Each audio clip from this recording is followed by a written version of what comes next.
You're checking in with the doctor for the greatest fantasy baseball podcast in the world, starring your hosts, Dr. Fantasy. I'm ready to rock and roll today.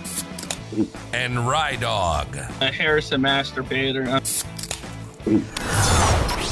Welcome to Doc and Dog, your fantasy baseball geniuses, presented by the Fantasy Holics.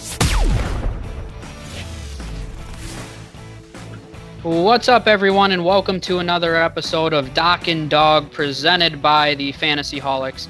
My name is Jordan Jaika, aka Dr. Fantasy, and I am here with my co-host, Rydawg. Rydawg, are you ready to talk about the Toronto Blue Jays today? Man, Doc, I'm here, and I'm ready to talk to Blue Jays, and I need my fantasy baseball fixin', so let's get it going. Ready to rock and roll. I think you just had an energy boost from that Coke you had. Coca-Cola, for the record. Thanks for the Rydawg. Wow, what is that Rydawg doing? So we're in the middle of our Major League Baseball mini-series. We've been breaking down the rosters of each and every team, going through the fantasy impact of their lineup, rotation, finishing it up with a few impact prospects. This is brought to you by the Fantasy Holics on a side note. So if you don't already, make sure you subscribe to our YouTube channel, like us on Facebook, follow us on Twitter at FantasyHolics1, and check out our new website at www.thefantasyholics.com. Lots of great content on there, so let it dive into the Toronto Blue Jays, and starting off with their lineup. Leading off for them is shortstop Bo Bichette. He is currently going pick 65 overall. A lot of people are well aware of the hot streak that he had last season. I'm a big Bo Bichette believer. 65 is, I think it's fair based on the upside that he does offer. I think he's a legitimate 25-25 guy, 25 steals, 25 home runs. I think that the top of that lineup does have some potential, so he'll score a good amount of runs. 65, like I said, I think it's fair. I don't think it's a great value. I think there's shortstops you can wait on that are a better value, but based on his upside, I think it's around the right area, but even though I love him, it doesn't excite me, that ADP. I agree, and he is definitely one of the more fun to watch shortstops in the league, and I'd put him. I like watching Bo Bichette a lot. I think 65 is a very, very fair price tag for him. It's not a steal, but his upside is definitely a little higher than 65, but from what we saw last year, I think 65 is more of the safe side of where I'd want to take him. Yep, definitely. Behind him in that lineup is Cavan Biggio. So we got Bichette and Biggio, two former major leaguers, back-to-back in this lineup. And then you got Guerrero later in it, so lots of sons of former players here. Cavan Biggio is playing second for him. He's currently going pick 162. He's a guy that I actually kind of like in the scheme of second baseman, him and the next guy in their lineup as well, who has second base eligibility. But in a very shallow class of second baseman, I think Biggio offers a decent amount of upside, especially batting second in that lineup. He doesn't have the greatest potential for an average, but I think he can hit 20 home runs, 20 steals. He had limited at-bats last year, but showed some ability. So he's going later around second baseman number 20, 21, depending what format you look in. So I think he's a guy that I don't mind at second base. I wouldn't be starting him necessarily, but I do think he offers some upside there. I agree. Biggio is definitely up there. He's definitely in that range of where I would take him at his ADP, just based off of the how deep second base is, and it's not that deep at all. So I'm definitely taking Biggio if I can. And it seems like this team has a lot of second and third generational players as well. So they definitely have a very high expectation to live up to. So, yep. Then batting third in that lineup, one of my favorite sleepers this year, Lourdes Gurriel Jr. He is going to be playing in the outfield for him, but he does have second base eligibility, which is why I love him so much. He actually had a very good season in his limited at-bats last year, hit 20 home runs, 50 RBIs. He was actually on a 35 home run pace based on his at-bats if you extended it for a full season. So he's currently going pick 191, and I think he's a guy that batting in that third spot's going to drive in runs if Guerrero behind him can drive him in, he's going to score some runs himself. So I don't think it's out of the realm of possibility for him to hit 30 home runs and get you 80 RBIs right around there. So at pick 191 in the second base spot, I think that's a great value. I have him as my starting second baseman in more leagues than I probably should, but I just think his upside in that spot, I can fill other needs earlier in the draft and say, hey, I'm going to slot him in as my second baseman and get 30 home runs out of him. Yeah, and I like Gurriel a lot. He is definitely, out of all the Bichette, the Biggio, out of all these young guys, I'm not saying he's the best, of course, but he's definitely the guy that I think is getting overlooked and has that chip on his shoulder out of all the players on this Jays team. Just because he knows, all right, man, look at all this. I got Kevin Biggio, I got Bo Bichette, and I got Glad, so I got to make sure I do my part. And I think he will. And at pick 194 for his ADP, a guy that has, like you said, another guy that has second base eligibility. So I'm definitely all on board for him. And it seems like three guys in this rotation, and this lineup, has second base eligibility. So it's going to be fun to see how this all plays out and see if they all somehow manage to keep their eligibility. Yeah, and I'm really intrigued by the entire first four hitters in this lineup. I think if they all live up to their potential, that it has the ability to be a very potent lineup, but a lot of potential. So we'll see how it turns out in the long run. And we'll go into the next guy here batting fourth for him, a guy who a lot of people are on either side. They either love him or hate him right now. So that's Vlad Guerrero Jr. playing third base for him, batting fourth. Currently, he's going pick 50 overall. And you and I talked about this a little before we started recording, but in my opinion, if he didn't have the Guerrero Jr. name, I think that he wouldn't be as highly regarded. He has all that raw power. We saw him in the home run derby, which was very exciting, but it hasn't translated to the majors yet. So I think you're paying for him at his best in that 50 spot. And I really am expecting the worst. And I told you this a little bit. I was really surprised when I looked at his metrics that his hard hit and exit velocity were below the major league average, which he's known as a guy that crushes the ball, but he just hasn't been able to do it yet. So picking him at pick 50 seems like a really steep price to me for a guy that, maybe he only hits 25 home runs this year, drives in 70 runs, and at the 50 spot, that's not what you're looking for. No way. You said he's going 15th or 50th? I'm sorry. 50, 5-0. 5-0, gotcha. So yeah, and I'm with you on how I feel about Guerrero Jr. And his swing is he couldn't read pitches.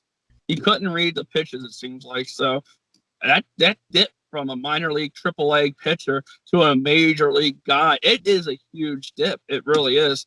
And you could tell by the way his numbers were. He was crushing it in minor leagues, and then once he got caught up early last year, he was definitely not what people thought he would be.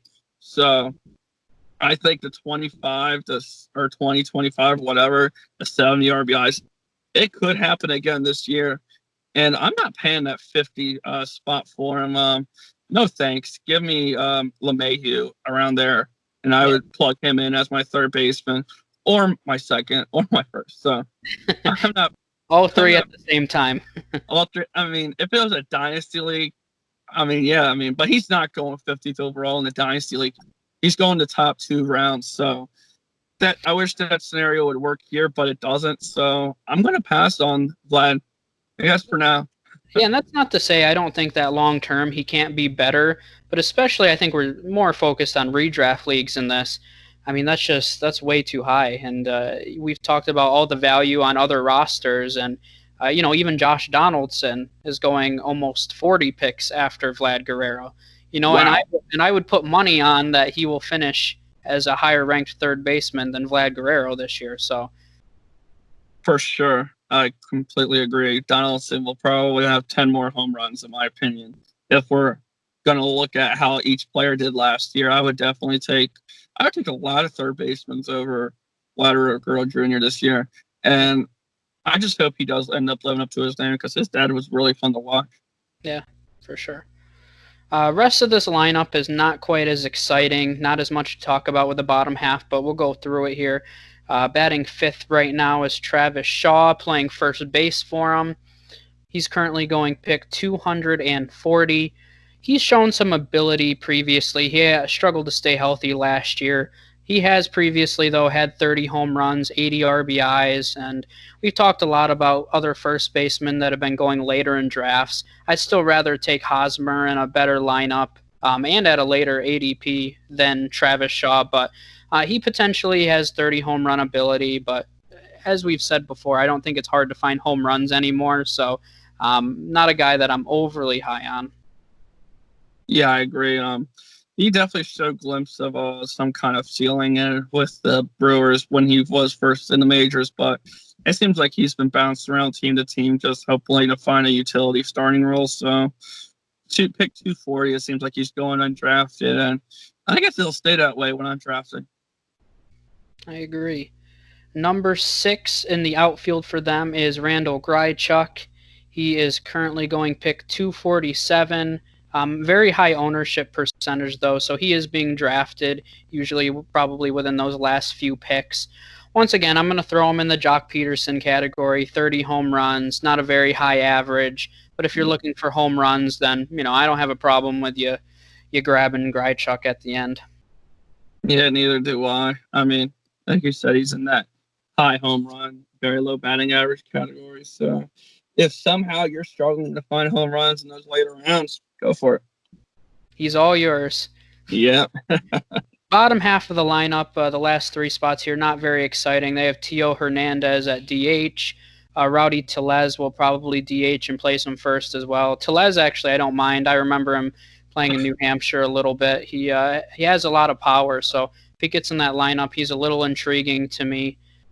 Derek Fisher, they have in their outfield listed 8th right now. Then their catcher, Danny Jansen, at 240 being picked right now. So none of those guys I think are overly fantasy relevant. Nobody that I'm drafting, and I don't really think any of them have a ton of upside either. Yeah, I completely agree. There's guys that are just probably going to be undrafted, and at least they're not on my draft board. That's all that matters to me. I only want to know who's on yours. Oh, thanks, sweetheart. I don't think I have any other notes on the lineup, though, so I think we'll move over to the rotation, which isn't overly exciting, but we'll still go over it. Number 1, they have Hyejin Ryu there. He's currently going pick 127. He's very reliable. I think I throw him in that innings eater category if he is able to stay healthy. For his career, he has a 2.98 ERA. A very low whip, great control of his pitches. So if you took some higher upside guys that have a good K rate, he's a good guy to kind of pair him up, lower your ERA and whip a little bit. And when he's healthy, he's very consistent in providing value in the ERA and whip categories. Yeah, no, and I like Ryu a lot. I think he's if you miss out on the Greinke, him and Greinke have a similar the way they pitch. They're old and they just don't strike people out. So.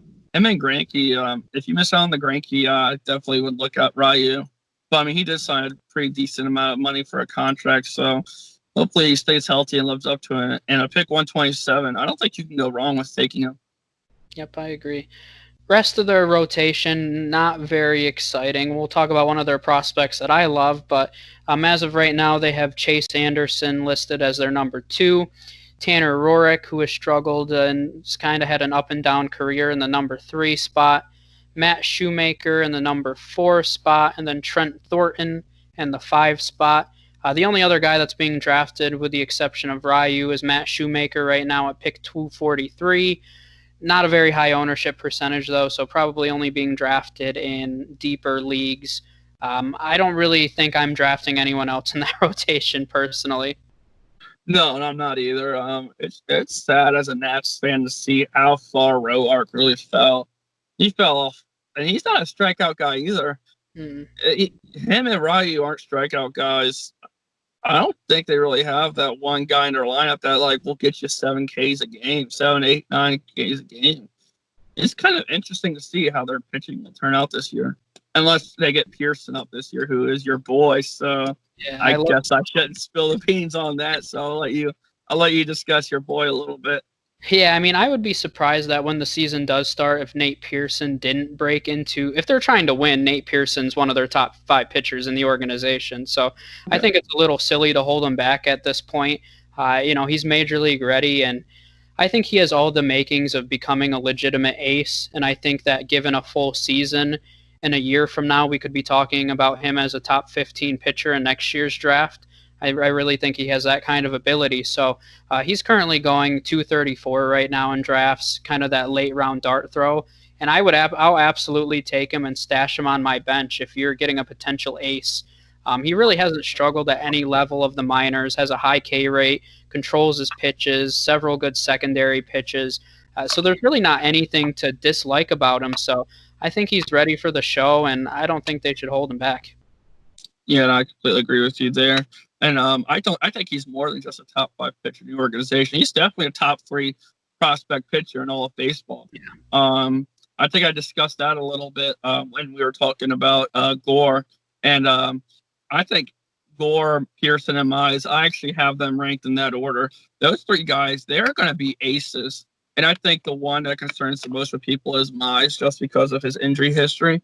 But I'm definitely on the train with Gore and Pearson, and I'm excited for Pearson to make the show because I love it when a highly scouted pitcher that has been really highly talked about makes his debut. It just makes me love the game that much more, as I already do. So yeah, there's always such a buzz around. I've been to a few debuts, and it's just a different atmosphere, especially if you're there live. But there's just so much anticipation around it, especially for an organization like the Blue Jays, who they're very young and they need some hope there.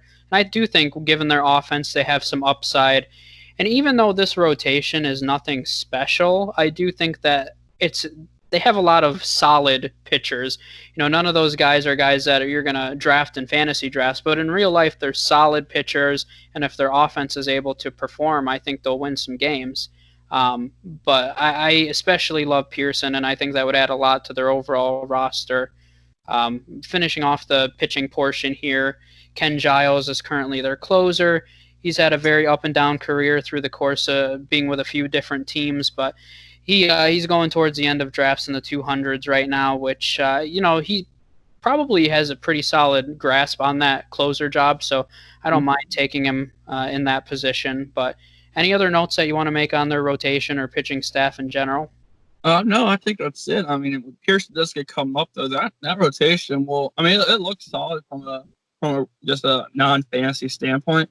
I mean, I would like to see the Blue Jays somehow squeeze in there and make the playoffs, but that AL East is tough with the Yankees, Rays, and the Sox. But it's gonna. I'll see what happens. Especially those World Series winning Rays. So that makes it really. Betcha. How many wins for the Jays? For the wins in a full season, I'd give them 80. I think 80 is fair too. Doc, that's why I was going with 80 wins for the Blue Jays. That's why I have them. We talked about a little before in another episode. I actually have them finishing above the Red Sox just because I have no faith in the Red Sox rotation.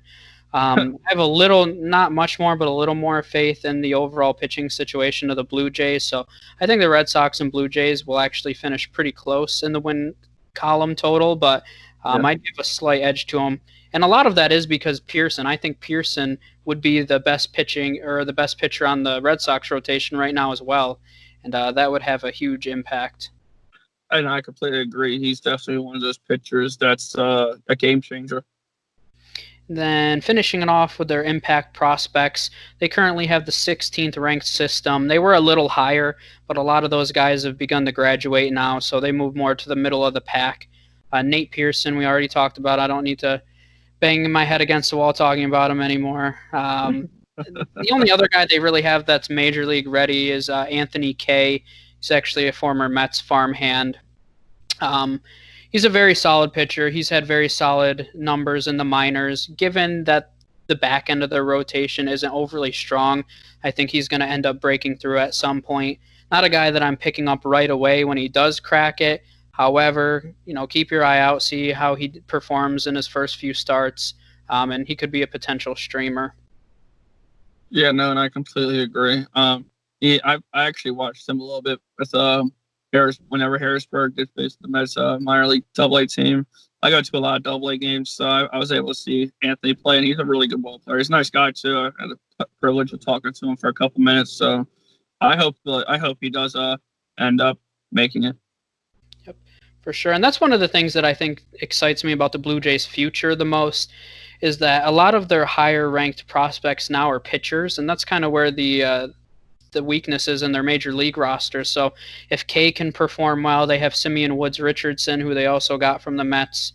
Those are a few guys that might be able to break into the rotation in the next 2 years. And, if they're able to upgrade that a little bit, you're talking about a team that could maybe make some noise as a playoff team. So I think they're a team to watch out in the next 2-3 years. I completely agree. It just happened. The prospects that they had and the way the pieces are falling, it just happened to work perfectly with how their hitting prospects are developing and how their pitching prospects are starting to develop. So that's going to be a team, if everything falls into place, should be really, really fun to watch for the next 8-10 years. Yeah, for sure. Any other notes you want to make on the Blue Jays? I think that's it for me, Doc. I think that's all I got. So that's all we have then. So thank you everybody once again for watching. This has been another installment of our MLB mini-series presented by the Fantasy Holics. Doc and Dog here, and we're going to be tuning out. So make sure you like us on Facebook, the Fantasy Holics that is. Make sure you follow us on Twitter at FantasyHolics1. Subscribe to our YouTube channel, and make sure you check out our new website, www.thefantasyholics.com. Lots of content on there. So once again, thank you guys, and we will see you next time. Yeah, follow us.